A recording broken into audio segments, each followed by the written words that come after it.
Welcome to WTF Media. If you love crazy, unbelievable stories, make sure to subscribe and hit the bell so you don't miss out. Let's jump right into today's story. I had been looking forward to the first day of rifle deer season, much as I used to look forward to Christmas when I was a kid.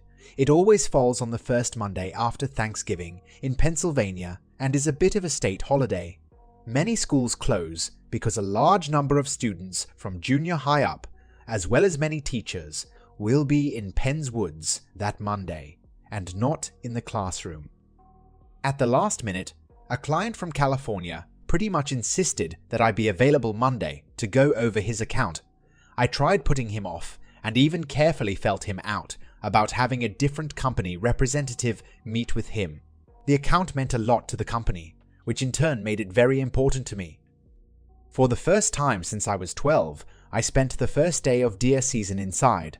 I accepted that I would have to go to our hunting camp Monday evening, thus missing all the camaraderie we hunters enjoyed the day prior to hunting. That meant I would be behind in beer consumption and money lost at poker. With luck, I would be able to catch up on most of that lost time, beer, and money on Monday evening. To that end, I packed my hunting gear into my pickup truck, tossed a case of beer in the back, and hit the road for the 3-hour trip to our hunting camp in Bradford County. My wife, Barb, had left a note telling me she was going to be out with a couple of her girlfriends and wishing me luck on my hunting trip. I wasn't fooled. I knew most wives were more than happy to have us guys away from home for the first week of deer season. It was like a small vacation for them. I was an hour away from home, just as twilight turned to darkness. As I followed the twists and turns of Route 6, I saw the service van in front of me smack a beautiful buck and bounce it back to the side of the road. Even as I braked, I saw another deer, a doe, bounce off the side of the van to drop near the buck. I pulled onto the shoulder of the road and, using the headlights of my truck, I looked at the unfortunate animals. The buck had a beautiful 8-point rack with a span of almost 2 feet. The doe was considerably smaller. Both were dead as last year's dandelions. I made my decision immediately. I pulled my tags out of my hunting jacket and filled them both out and put them on the deer. Then I loaded them in my truck and turned and headed for home. I had to get them someplace where I could field dress them before their bodies became too cold. The process would only get more difficult and far more noxious the longer I waited. I stopped at a buddy's old barn, about 2 miles from home, and proceeded to turn on some outside lights. Then I field dressed both deer. As I worked on the buck, I admired his antlers. He was far and away the nicest buck I had ever tagged. It occurred to me that I had an excellent opportunity to win the big buck pool at my hunting club. I debated the moral issue that could arise over the fact that it was actually roadkill and not taken during the hunt. I quickly dismissed any qualms that crept into my consciousness. The rule was the biggest rack on a legally tagged buck, I qualified. Besides, I had never come close to winning the pool before. This was my time. I decided to return the few miles to my house to clean up and change my clothes. No matter how many times I worked on deer, I couldn't do it without getting blood on my shirt and jeans. I tossed the deer into the truck and headed home. My tags were full, and I suddenly had no reason to be in a hurry to get to camp. It would be too late for much beer drinking or card playing by the time I pulled into the camp. At least I had secured my tags properly on the game animals, I thought, as I pulled onto the dead-end road that led to my house. I had seen a friend of mine fine big time because his tag had fallen off the deer. The local district justice refused to accept that the deer had been properly tagged and that fate had intervened to blow the tag off the animal. The judge's name was Ray Parker, and he took pride in being known around our town as the hanging judge. He only handled petty legal stuff and lawsuits amounting to less than $10,000, but he was a pompous ass. Barb was on fairly friendly terms with the asshole's sister. Still, I knew better than to think that would do me any good if I found myself in front of the prick for some hunting or traffic violation. It was after 11 when I pressed my remote to open my garage door. The house was totally dark, so I assumed that Barb was already in bed and probably asleep. I was surprised to see that I couldn't pull into my bay. There was a new Lincoln sitting in my spot. Barb's Jeep was in her usual place. As I walked around the Lincoln, I felt the hood, and it was cool to the touch. The car had to have been parked there for some time. The keys were in the ignition. I quietly entered my house. I stood still and listened. The house was dark and very quiet. With more than a small amount of dread, I climbed the stairs that led to the bedroom area. As I approached the master bedroom, I heard loud snoring. I had been sleeping with Barb for 25 years, and she had never snored. My gut started knotting up. I walked through the open doorway to the bedroom. There was enough moonlight to make out 2 human forms on my bed. Then I wondered why the hell I was sneaking around my own goddamn house. I reached over and flicked on the light and waited for a shitstorm that would follow. Neither person even flinched. Barb was sleeping naked with her hand on a man's prick. He had a round beer belly and a lot of hair on his stomach and chest. I reached down and pulled the pillow off his face. It was the fucking hanging judge himself. Ray Parker was sleeping in my bed with my wife's left tit in his soft little hand. It's funny what goes through a man's mind at times like this. I found myself outraged that my wife had welcomed such a miserable asshole into her bed. Shit, she and I both knew a lot of guys that I would have preferred to have ripping off a piece of her ass from time to time. Then I saw the empty wine bottles on the nightstand. Small wonder turning the bedroom light on had bothered them, not at all. They must have drunk and fucked themselves into a stupor. I went downstairs to get my deer rifle. The next time that fucker woke up, he'd be dead. As I dug around my truck for my rifle and shells, I started thinking about my situation. The husband is always the primary suspect. Hell, if someone else shot the prick, I would probably still be convicted for the murder, simply because I had such a strong motive. I needed to be smarter than that. Then, I noticed the antlers protruding above the side of my truck.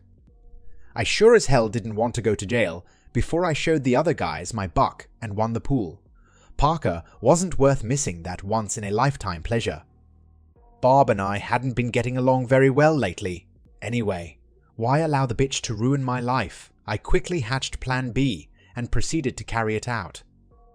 I removed my tag from the dough that was in my truck and carefully placed it in the large trunk of the Lincoln.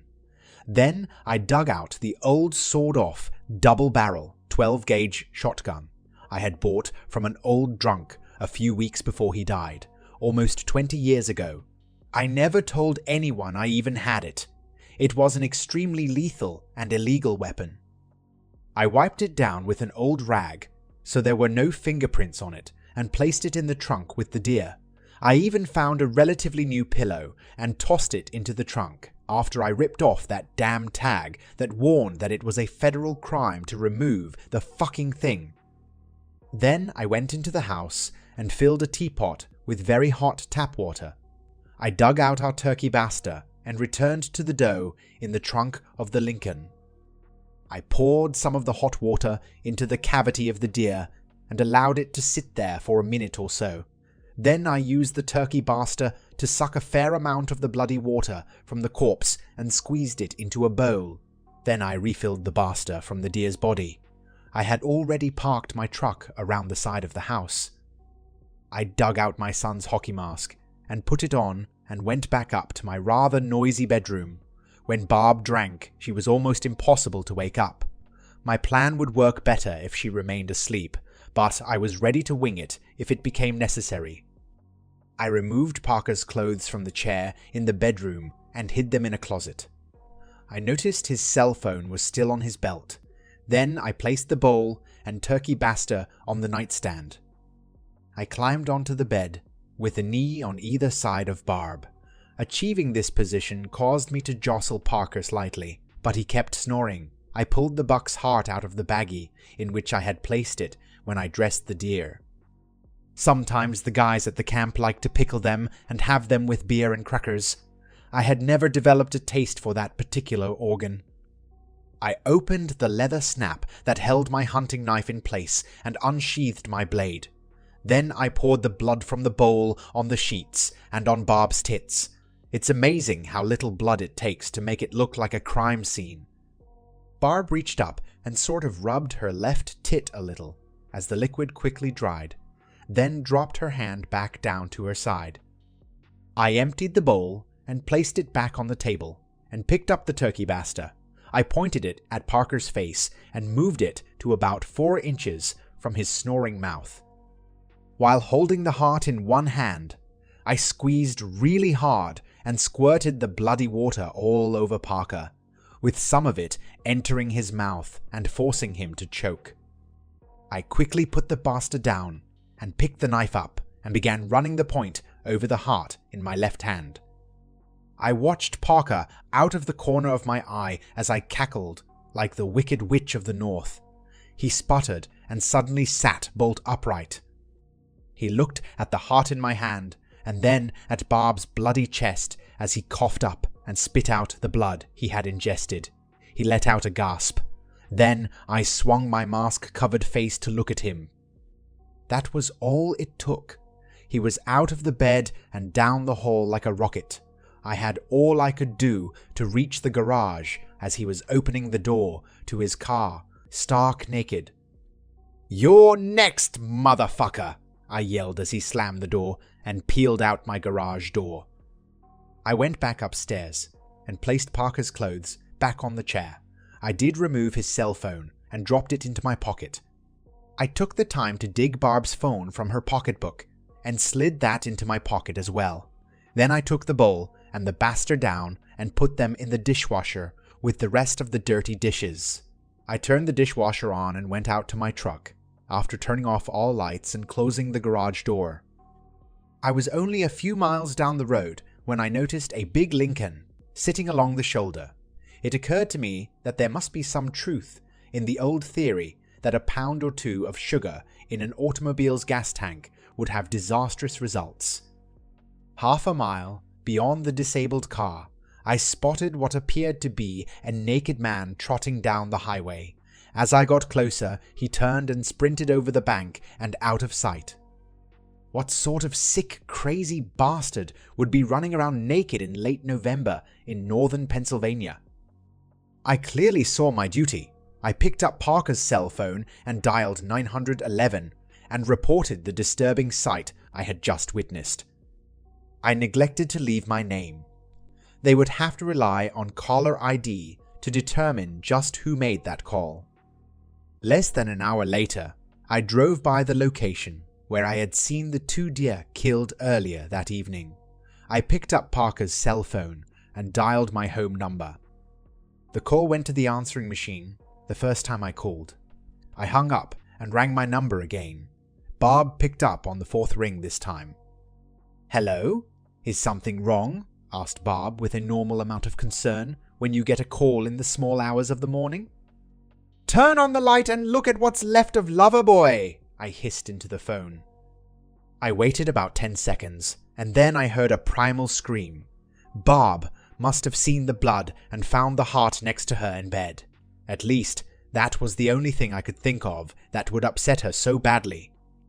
"You crazy bastard!" yelled Barb into the phone. "You killed Ray! You'll never get away with this! I'm calling the cops!" The phone went dead in my ear. A grin washed over my face as I thought about the story Barb would be telling the police at that very moment. I pulled into the hunting camp around 4 a.m. I hung my buck on the pole we had for that very purpose. I noticed a couple of smaller bucks already hanging and chuckled to myself as I wandered into the cabin. Old Dan McGraw was already making breakfast as I entered. He was hired to cook for the group. Then he could go hunting until the next meal was due. He slid a plate of bacon, eggs, and hash browns in front of me, and I dug in. Tom Burton climbed out of his bed and stepped outside to check the weather. He was gone a minute or so, and then burst back through the door. "Where the hell did you get that buck, Dave?" he demanded. "That's the biggest one I've ever seen." That question caused a mass migration out the front door. Few things give more hope to a hunter than seeing a beautiful buck taken by someone. It renews their hope and fires their imagination. I explained how I had stopped at a friend's around dusk the previous day. I had gone out into the thickest stand of brush and mountain laurel I could find and jumped the big boy. Then, as he ran full speed through the dense growth, I had pulled down on him and fired once. The rest was history. As the other guys pulled on their warm clothes and put on their insulated boots, I undressed and climbed between the sheets in my bunk and fell into a deep sleep. A few hours later, something caused me to awaken. I opened one eye. There in front of me was a head with a state police hat on top of it. "Mr. Reed, I truly hate to interrupt your hunting, but I have a few questions for you," he stated calmly, but with no effort to conceal his sarcasm. I looked at him for a few seconds, and then sat up and itched all the places a man has to scratch when he first wakes up. Then I pulled my pants and shirt on and headed for the coffee pot. "That's a nice buck out there with your tag on it," he began. "Where and when did you get him?" "On a friend's property. The time is on the tag," I responded slowly. "Our state troopers doing game commission work now." "Let's cut to the chase, Mr. Reed. The police in Springville received a call from your wife this morning. She stated that you had killed her lover, who happened to be District Justice Ray Parker. She said you cut out his heart and left it next to her on your bed. To compound the situation, Parker's car was found abandoned about a mile from your house. A search of the automobile revealed a dead deer and a sawed-off shotgun in his trunk. There was also a pillow there with the tag removed, added the trooper as an afterthought. Ray Parker's body has not been found, yet. It's only a matter of time, Mr. Reed.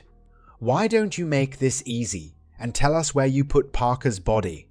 insisted the trooper. "Wow, you guys are good," I chuckled.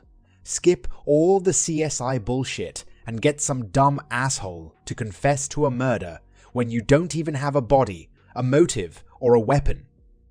The trooper held up my hunting knife, which was in a plastic bag, and waved it at me as he spoke. "I think I have the murder weapon right here, Mr. Reed. Jealousy is the oldest motive there is. Not many men are very happy when they learn their wife is a round-heeled slut. All we need is Parker's body, and we'll have all we need to send you to prison for a long time." I'm more than a little disappointed in the various law enforcement agencies dealing with this situation, I chuckled to the surprised trooper. "You make a flawed conclusion, and then try to prove that it happened. Then you try to get a confession about what really didn't happen, rather than finding out what actually happened and following the clues to wherever they lead. The last I saw of Ray Parker, he was running out through the woods naked. I'm not sure why. It could be that my ritual of thanking the hunting gods for granting me a trophy buck made him a bit queasy. That, and seeing me in the very room in which he was sleeping with my slut wife, might have sparked some sort of irrational, guilt-driven fear, which in turn caused him to run naked out of the room, I surmised. If Parker is still alive, why was there a heart in your bed? Quizzed the cop. As I stated, I have a ritual I go through when I am blessed with the taking of a large buck. I kneel in my bed and hold the deer's heart up in thanks. Then I place the heart in my place in bed as a sign of appreciation and respect for the hunting gods, I added with reverence. The trooper's walkie-talkie phone thing made a ringing noise at that moment. He stepped outside and spoke in hushed tones for a few minutes. Then he came back inside. Ray Parker was found a half hour ago, wandering naked through the woods. A couple of hunters found him and pointed him toward the road. I guess once they realized who he was, They refused to give him any clothes or guide him out of the woods. They told him they were there to hunt, not to pack fudge, grinned the trooper. I thanked the officer as he returned my knife. He asked me to stop in at the local police station and give a statement. I promised him that I would as soon as I finished my week's hunting. I crawled back into my bunk. Friday afternoon, I stopped at police headquarters. They were pissed that I waited that long to make my statement, but that was no skin off my arse. It seems that Ray Parker accused me of making him believe that I had cut Barb's heart out. He further asserted that I had planted the deer and shotgun in his trunk, and I had even gone so far as to ruin his Lincoln. I have the right to practice worshipping the gods of the hunt in my home, I told the cop asking me questions. If he isn't comfortable with my rituals, he really should stay the fuck out of my bed. Then he wouldn't come into contact with them. As far as the deer and the illegal gun are concerned, I've sat in his courtroom and heard him tell people that they were caught red-handed and that anyone would lie to avoid taking responsibility for their actions. It's time this dumb shit stepped to the plate and took his medicine like a man. I know nothing about any deer, gun, or his fucking ruined car. He has hundreds of enemies. Didn't the trooper tell me that he had a pillow with the tag removed too? That's a federal crime? Check into it. Friday night found myself sleeping in my own bed at home. I felt the bed stir and woke up to find Barb sitting on the edge of the bed near me. She hadn't been around when I had gone to bed. I guess you know that I called our kids and told them to lock their doors. I told them you had gone berserk and killed my lover, and they had to call the police if you showed up at their door, began Barb. I did hear something about that, now that you mention it, I admitted slowly.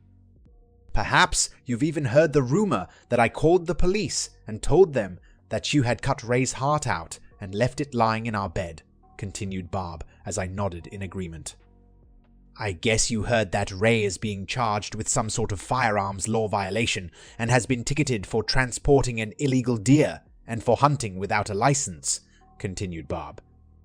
The assistant Day even tried to get him for removing the tag from a pillow, but I guess that's legal once the pillow has been sold. No shit, I responded in surprise. You can remove those tags once you pay for the pillow. I guess the same would be true for mattresses too. I never knew that. That seems obvious, Dave. That was a new pillow, and now it's all bloody and nasty, along with all the linens and pillows that were on this bed.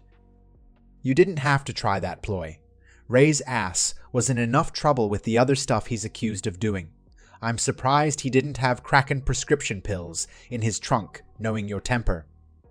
I have no idea what you're talking about, Barb. That Parker is one badass dude. I never would have guessed he was into so much illegal shit. Then I never guessed he was banging my slut wife, so what do I know? I replied. You won't be happy with that slut next to you for very long, Dave, complained Barb. She's been married a couple of times and wasn't able to keep her legs closed. She'll be spreading them for someone else the first time you turn your back. Well, Barb, I've come to accept that to be true for many women. The difference is that I don't expect any better from Doris. She's a slut, but she's a great fuck. Look at these tits, I exclaimed as I pulled back the sheet covering the sleeping woman. I told you a long time ago that if I ever caught you cheating on me, I'd be in your cousin's pants in a heartbeat. You were warned, so don't whine. It doesn't become you, Barb. You got me back good, Dave, admitted Barb. Ray Parker was the only man I ever cheated on you with, and that was only a couple of times. By the time Doris steps out on you, we'll be even, don't you think, Dave? I'll sleep in the guest room until then? I was staying with Susan, but she, my only daughter, made it pretty plain that she thought I was a horrible slut. I never should have called our kids to tell them to lock their doors. They never would have known about my stupidity with Ray, mused Barb. You never would have told them, would you, Dave? You always had a thing about never bad-mouthing me to our kids. You got me to do it myself. I have lost the respect of my husband and my children, all over some pompous asshole. What are you going to do now, Dave? Wait for you to leave the room, then wake up your slut cousin and fuck her ass off, I responded with a grin. That's the end of this story. If you found it engaging, please give it a thumbs up and don't forget to subscribe for more content like this.